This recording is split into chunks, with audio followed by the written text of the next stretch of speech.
At what point does it become impossible for a game to recover? Only 8 months after Lawbreaker's release on April 5th, 2018, it was announced that Boss Q would be suspending development on the game to move on to other projects. Radical Heights was out for a month before it, like Lawbreakers beforehand, was shuttered after failing to find an audience. Hyperscape is officially coming to a close. It will be shutting its doors for good. Spellbreak, after 4 years and on just 3 battle passes, they're finally shutting down early 2023. But Evolve took its final bow in September 2018. Anthem has been canceled. It's no secret at this point that Halo Infinite, and therefore sort of Halo as a whole, isn't doing very well. Well, duh. Between the player numbers that you can see dropping both on Steam and on Xbox to the viewer numbers that are also plummeting, at this point it's very obvious that Halo Infinite is struggling, and therefore we aren't going to dive super deep into the numbers or do anything like that, because in all honesty, if you haven't kind of picked up and accepted that the game is struggling by now, well, me jamming information at you for another 10 minutes isn't going to really change anything. Today we're going to take a step back and take a look at the case of Halo Infinite and talk about the long road ahead that the game has if it was to recover.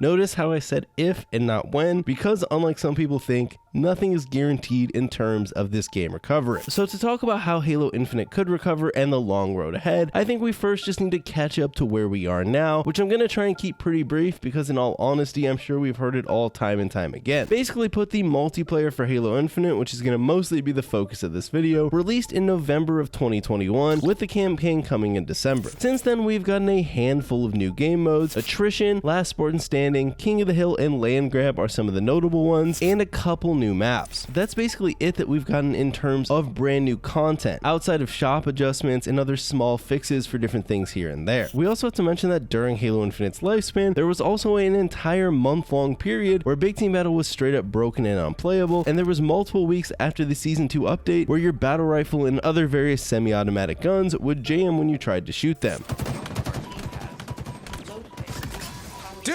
Dude, my gun literally just jammed. In all reality, that is about all that has changed in the 8 months since the game has been out. Basically nothing when you consider that this is supposed to be a free-to-play live service game. If you compare this to other live service multiplayer titles, you'll really start to see how pitiful and slow the updates truly are. In May, 343 released the much-needed Season 2. While originally these seasons were supposed to be 3 months long, both Season 1 and Season 2 have turned into 6-month seasons, which makes the minimal additions feel that much worse. For us internally, it was painful, frankly, to communicate this roadmap with a season that was going to run for another 6 months. During Season 2, to make the 6 months feel less bad, we get various events like the recent one, which included some cosmetics and an event pass kind of themed around Last Spartan Standing, and 2 fantastic cutscenes that everyone just absolutely loved.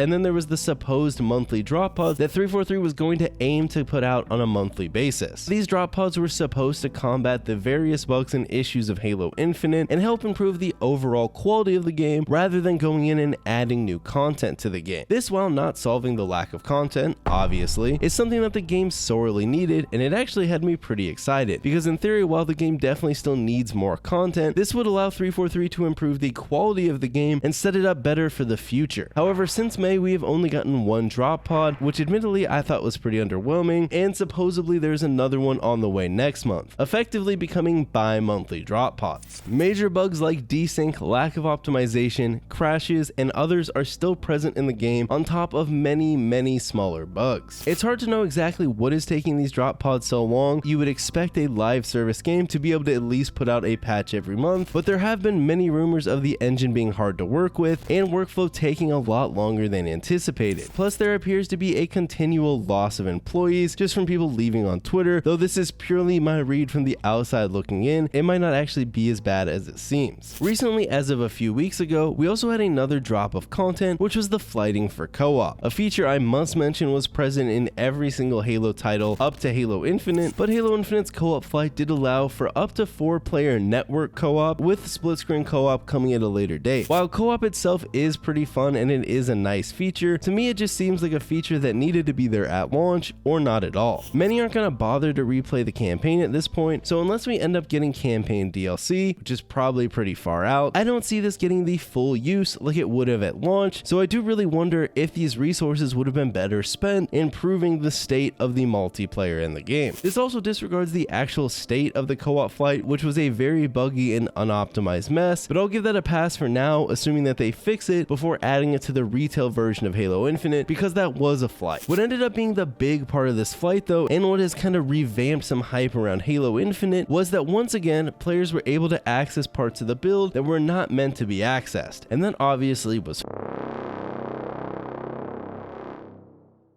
If you remember, this actually happened during the pre-launch flights, though that version of Forge was basically nothing compared to the build that has shipped recently with CoOp. Now, I can't speak to whether or not this is going to be the exact build of Forge we end up getting or anything like that, but based purely on what we have seen, Forge is looking pretty dang good. To me, it's sort of a Halo 5 plus Forge mode, as in it appears to have all the goodies from Halo 5's Forge, but also includes a lot of additional tools for Forgers to really flex their skills and creativity. The first question we have to examine though is, based on what we have seen from Forge, or even if it ends up better than what we have seen, is this the type of content to truly save Halo Infinite? While I am by no means able to tell the future, launching an editor like this almost a year into the game's lifespan is probably too late based on how the game itself is doing. To me, I just look back at Halo 5, because most would agree Halo 5 had a fantastic Forge suite. However, even in Halo 5's case, when Forge launched only a month or so after launch, the game itself was never anything more than a niche multiplayer shooter, which you can make the argument was due to the actual Halo 5 gameplay, and that seems to be the trend of where Halo Infinite is headed. Sure, the Forge suite is going to be really sweet, and the community based around it is probably going to do absolutely amazing things, but I don't know if this feature alone is really able to carry the entire game on its back. Halo isn't the only reference point here. While other games have had very successful community tools like Fortnite's creative mode or the editor you see in Rocket League, those were both added into games already experiencing a ton of success, which is a very different case from Halo Infinite, where you're going to be adding Forge to a product that not only is struggling in terms of player base, but is also just struggling in terms of the technical aspects of the game. However, one possible positive this time around is that Halo Infinite is free to play, and it's also on PC. Halo 5 Forge on PC basically doesn't count since it was such a terrible product, and obviously Halo 5 cost money. These two facts could mean that once the Forge community gets rolling, you could in theory see a Gmod style community built up around all the different game modes and maps that are being built. But it also very much relies on other aspects of the game to improve, which is not something that we've seen a lot of. There was also some rumors, although I think they might be completely unfounded, that parts of Forge could be monetized. I'm not going to go into that too deep here because I don't know how true they are, but if Forge ends up being monetized, this could mean wildly different things for the mode, so we'll kind of have to wait and see how that plays out, if it's even true, but it was just something I wanted to kind of mention in passing. Currently in the retail portion, not only is the game itself buggy, but the tools to build game modes are also buggy. Theater is horrible, customs are broken and crash a ton, and there's many other issues with the game. All of these things are going to greatly deter people from playing, just like they do now, even if they see a really cool map that they want to try out on YouTube or Twitter or wherever they run into the map. It's also important to note that as of today, the game still lacks a custom game browser, which is going to be vital if you want the community to take off around these modes. Otherwise, everything is going to have to go through Discords or other third-party programs, which can really only carry the product so far. For reference, tons of sites have been running articles about how co-op won't have matchmaking, which to me isn't a big deal, but clearly even in co-op's case, which is only 4 players, seems to be a bummer to some people. So do I think that Forge plus co-op will be the saving grace for Halo Infinite? Probably not. However, the bright side is that they are the first steps toward getting this game into a state where players will be more likely to stick around after installing it. Oh, I know what the ladies like. The question though, is it too late for Forge? Is it too late for co-op? Will players even bother to return? And that's something that really only time is able to tell. We also need to expand upon what worries me about this, because like I mentioned, while Forge seems very good, it really does need the state of the rest of the game to improve so that people want to play it and stick around. And 343 has been painfully slow with their drop pods and other improvements to the game. To your average bystander, Halo Infinite probably feels the exact same to play today as it did on the day it launched, and that is not a good thing for a supposed live service product. Forge, however, is not the last chance Halo Infinite's going to get. While it's hard to tell exactly how many chances it is going to get, we do for sure know that we have the seasonal update model, which for sure is going to have a season 3 and probably some more seasons after, which can hopefully start to hit a 3-month cycle instead of 6. There's the rumored Tatanka project that outside of random screenshots and game mode settings nobody really knows anything about. Then there's also rumors of campaign DLC, though those are going to be much further out and who knows if they're even necessarily true. And there's also smaller scale stuff like the leaked extraction mode, which could be some sort of PvE content added into Halo Infinite. So what really needs to happen if we want to see Halo Infinite improve? Well, the first thing is we really need to see these drop pods get on a better schedule, or at least start hitting some of the hard-hitting issues that are currently plaguing the game. Improvement to the health of the day-to-day and game-to-game experience is going to be vital if we want Halo Infinite to kind of make a recovery in the long term. Obviously, we also have the co-op retail release. Some important things here coming into this release are going to be, are the bugs fixed from the flight and is it more optimized than the flight? If you played it during the flight, you'll know that it crashed a lot, load times are really terrible, and there's just a lot of other various bugs, so hopefully they can iron all that out before they release co-op. We also have the retail release of Forge.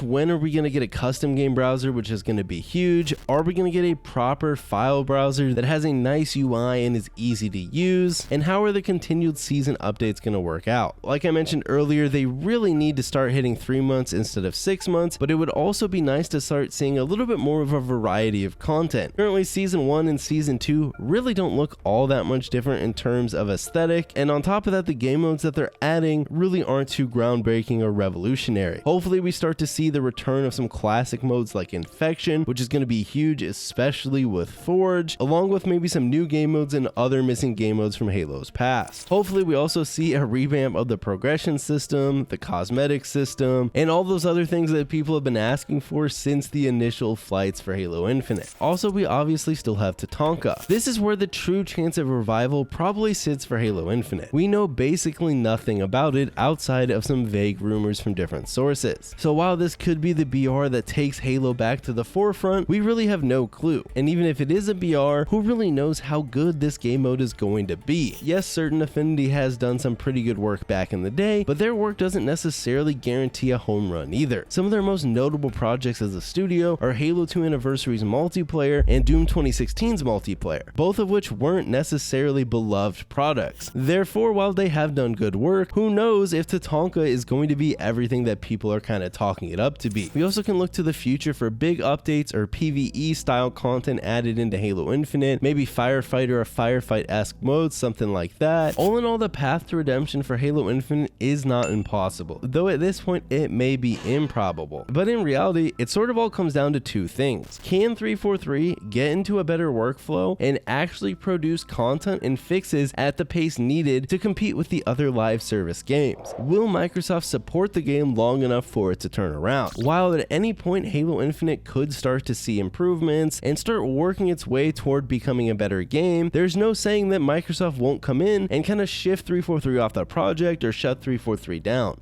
One game that comes to mind here is Battlefront 2. A lot of people will say that DICE finally got Battlefront 2 into a really good spot, and then the plug got pulled and they got moved to a different product. There's no saying that something similar wouldn't happen to Halo Infinite. Revival is not a given, but rather just a possibility. And while we can speculate on that based on a billion different factors, the real answer is nobody knows if Halo Infinite is going to turn it around. Arena shooters, or whatever genre you want to call Halo, since lately there's been some discussion about this, have not been in a good place. And while Halo Infinite seemed like it was in a position to change all that back in November and bring the genre back to the forefront, it has fallen so far off the cliff you can't even see the peak anymore, but rather just ever diminishing player counts. I want Halo to improve, you want Halo to improve, but will it actually improve? That, guys, is going to do it for the video. Let me know in the comments below what you think Halo Infinite needs, what you want to see from Halo Infinite in the coming months to years, and just let me know what you thought of the video. Other than that, follow me over on Twitch, Twitter, Instagram. We stream a few nights a week. You can come over and chill and watch it, and sometimes I complain about things on Twitter that you can laugh at. And with that said, I'll see you all next time.